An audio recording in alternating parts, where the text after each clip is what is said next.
Welcome to G24 news. ముందుగా bulletin లో headlines చూద్దాం.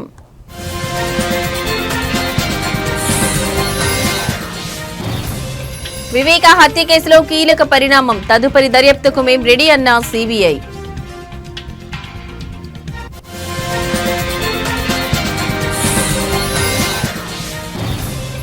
స్టేట్ పాలిటిక్స్ లో కీలక పరిణామం. హైకోర్టును ఆశ్రయించిన MLC Jayamangala Venkataramana.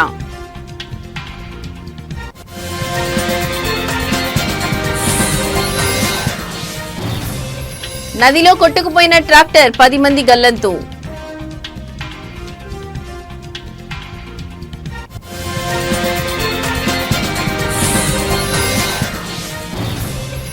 Konark restaurant chicken biryani పార్సిల్లో బొద్దింక. షాక్ అయిన కస్టమర్.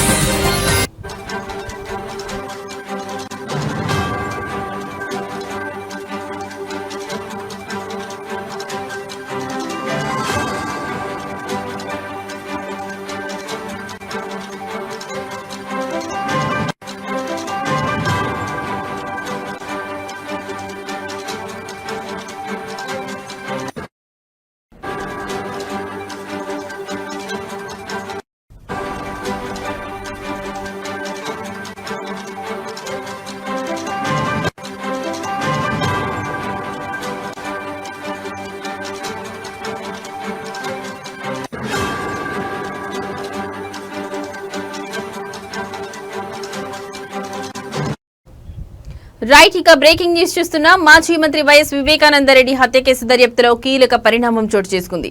ఈ కేసులో తదుపరి దర్యాప్తు చేపట్టేందుకు తాము సంసిద్ధంగా ఉన్నామని సిబిఐ సుప్రీంకోర్టుకు తెలియజేసింది.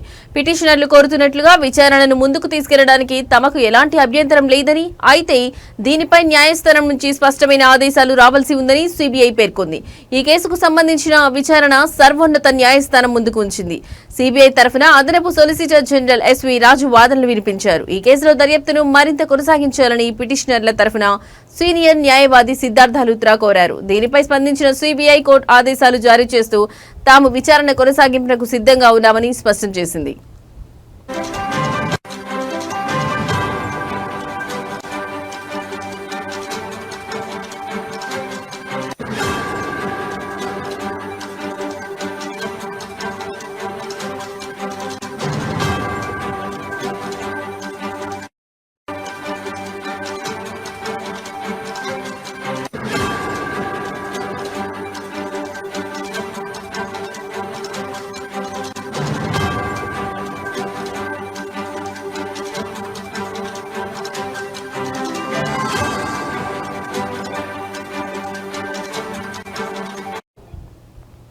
రెండు 2019లో జరిగిన వివేకానందరెడ్డి హత్యోదంతం అప్పట్లో తెలుగు రాష్ట్రాల్లో తీవ్ర సంచలనం సృష్టించిన విషయం తెలిసిందే.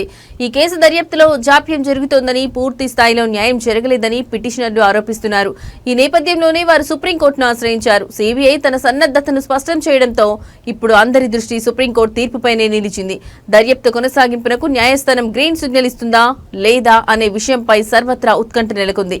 ఈ కేసులో కోర్టు వెలువరించబోయే తీర్పు ఆంధ్రప్రదేశ్ రాజకీయాల్లో మరోసారి చర్చనీయాంశంగా మారే అవకాశం ఉంది.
రైట్, ఇక బ్రేకింగ్ న్యూస్ చూస్తున్నాం. రాష్ట్ర రాజకీయాల్లో కీలక పరిణామం చోటు చేసుకుంది. తన రాజీనామాను మండలి చైర్మన్ కొయ్యే మోషన్ రాజు ఆమోదించడం లేదని తాజాగా ఎమ్మెల్సీ జయమంగళ వెంకటరమణ రాష్ట్ర అత్యున్నత న్యాయస్థానం హైకోర్టులో పిటిషన్ దాఖలు చేశారు. ఈ మేరకు ఇవాళ ఆ పిటిషన్పై విచారణ చేపట్టిన ధర్మాసనం కౌంటర్ దాఖలు చేయాలని మండలి చైర్మన్ తరఫు న్యాయవాదిని ఆదేశించింది. ఈ క్రమంలోనే చైర్మన్ తరఫు లాయర్ మాట్లాడుతూ తమకు కౌంటర్ దాఖలు చేయడానికి మరికొంత సమయం కావాలని అభ్యర్థించారు.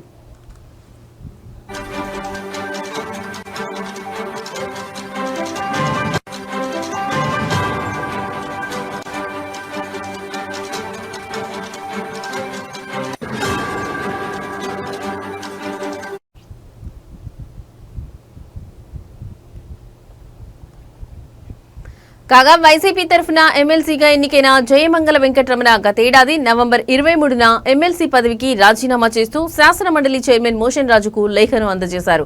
కానీ 9 నెలలు గడుస్తున్నా దానిని ఆమోదించడం కానీ తిరస్కరించడం కానీ చేయడం లేదని జయమంగళ ఆ పిటిషన్లో పేర్కొన్నారు. ఏపీ శాసనసభ కార్యకలాపాల నిర్వహణ విధానంలోని నిబంధన 186 ఆర్టికల్ 190B ప్రకారం రాజీనామా సమర్పించాక దానిని ఆమోదించాలి లేక తిరస్కరించడం కానీ చేయాల్సిన రాజ్యాంగబద్ధమైన పదవిలో ఉన్న చైర్మన్ పై ఉందని పిటిషన్లో జయమంగళ వెంకటరమణ పేర్కొన్నారు.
రైట్, ఇక బ్రేకింగ్ న్యూస్ చూస్తున్నాం. ఉత్తరాఖండ్ లోని డెహ్రాడూన్ లో దారుణం చోటు చేసుకుంది. భారీ వర్షాలకు ఉప్పొంగి ప్రవహిస్తున్న ఓ నదిలో ట్రాక్టర్ కొట్టుకుపోయింది. అందులోని 10 మంది కూలీలు గల్లంతయ్యారు. ఈ ఘటనకు సంబంధించిన షాకింగ్ వీడియో ప్రస్తుతం సోషల్ మీడియాలో వైరల్ గా మారింది. గ్రామస్తులు తెలిపిన వివరాల ప్రకారం 10 మంది కూలీలు ఓ ట్రాక్టర్ లో నది దాటుతున్నారు. నది మధ్యలోకి వచ్చాక ట్రాక్టర్ మొరాయించింది.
ఉధృతంగా ప్రవహిస్తున్న నది మధ్యలో ట్రాక్టర్ ఆగిపోవడంతో అందులోని కూలీలు భయాందోళనకు గురయ్యారు. కాపాడాలంటూ చేతులు ఊపుతూ కేకలు వేశారు. ఇంతలోని నీటి ప్రవాహ ఉధృతికి ట్రాక్టర్ బోల్తా పడ్డం, కూలీలంతా నీళ్లలో పడిపోవడం వీడియోలో కనిపించింది.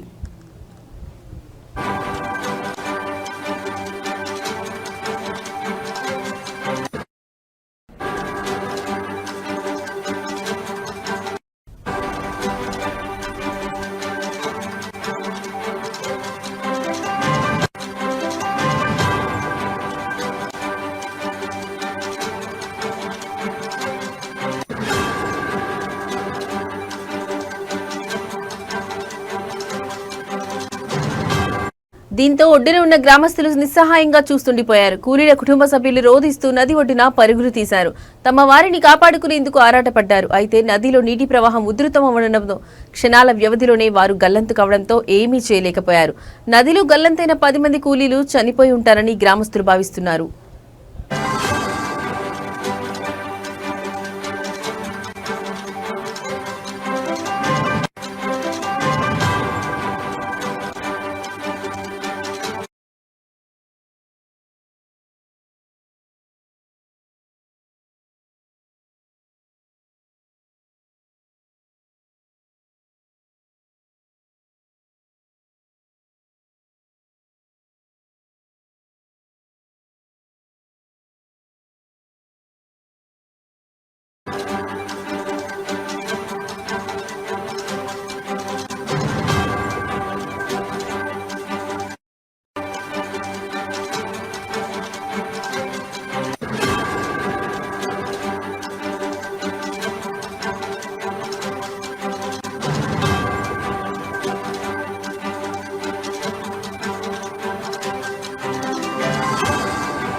రైట్, ఇక బ్రేకింగ్ న్యూస్ చూస్తున్నాం. ఇంట్లో వండింది తినండ్రా అంటే కాదు, మాకు బయట దొరికే చెత్తనే ముద్దంటారు కొందరు. ముఖ్యంగా ఈ ఆన్లైన్ ద్వారా ఫుడ్ ఆర్డర్ చేసుకునే పద్ధతి వచ్చిన తర్వాత మగవారే కాదు, ఇంట్లో ఉంటే కొందరు ఆడవాళ్ళు కూడా భోజనం వండుకోవడం ఎందుకులే అని బయట ఫుడ్ ఆర్డర్ చేసుకుంటున్నారు.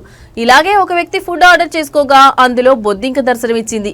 ఈ ఘటన ఖమ్మంలో చోటు చేసుకుంది. నగరంలోని కోనార్క్ రెస్టారెంట్ నుంచి జొమాటో ద్వారా స్పెషల్ చికెన్ బిర్యానీ ఆర్డర్ చేసిన కస్టమర్ కృష్ణ ఇంటికి వచ్చిన ప్యాకెట్ తెరిచి చూసేసరికి బిర్యానీలో చనిపోయిన బొద్దింక కనిపించింది.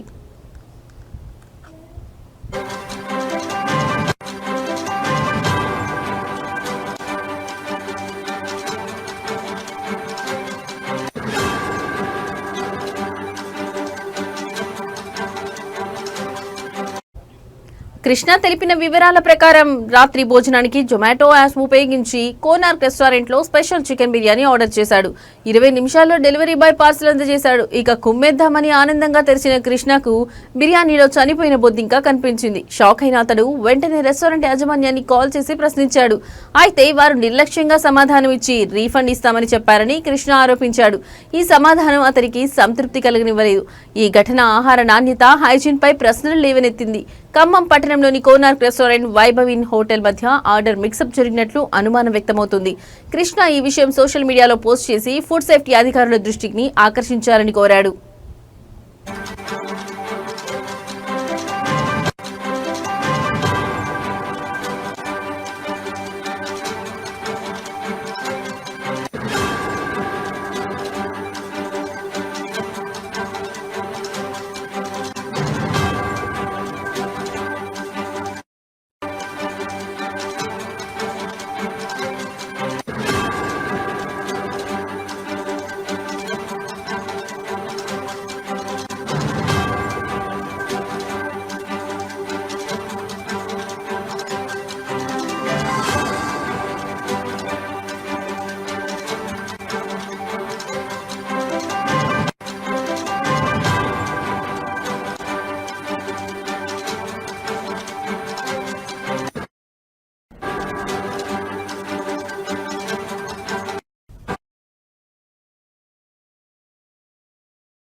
అవినీతి ఆరోపణలు ఎదుర్కొంటున్న విద్యుత్ శాఖ ఏడీ అంబేద్కర్ నివాసంలో అవినీతి నిరోధక శాఖ అధికారులు దాడులు నిర్వహించారు.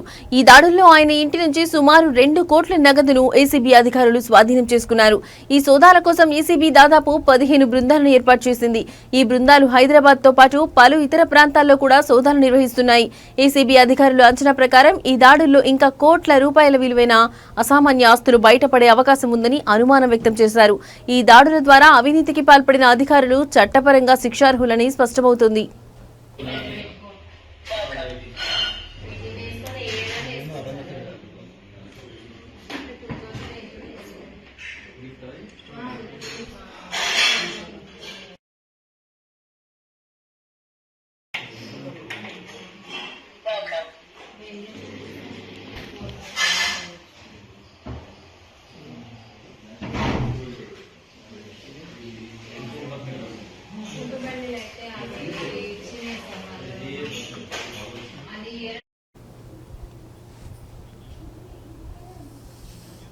మెదక్ జిల్లా నర్సాపూర్ మున్సిపాలిటీ పరిధిలో ఈ రోజు జరిగిన సంతకు నియోజకవర్గంలోని వివిధ గ్రామాల నుంచి పెద్ద సంఖ్యలో వ్యాపారులు మరియు వినియోగదారులు వచ్చారు.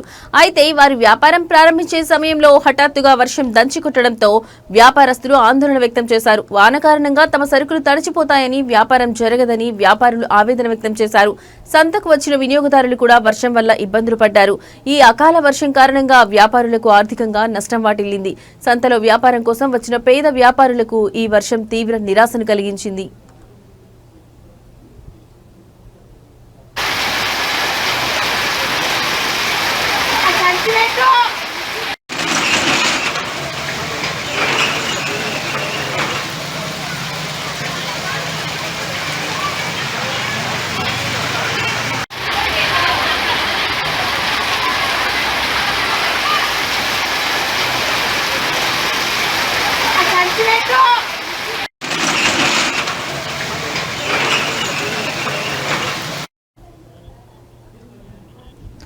ఇవి ఇప్పటివరకున్న బులెటిన్ అప్డేట్స్. మరో బులెటిన్ తో మళ్ళీ కలుద్దాం. నమస్తే.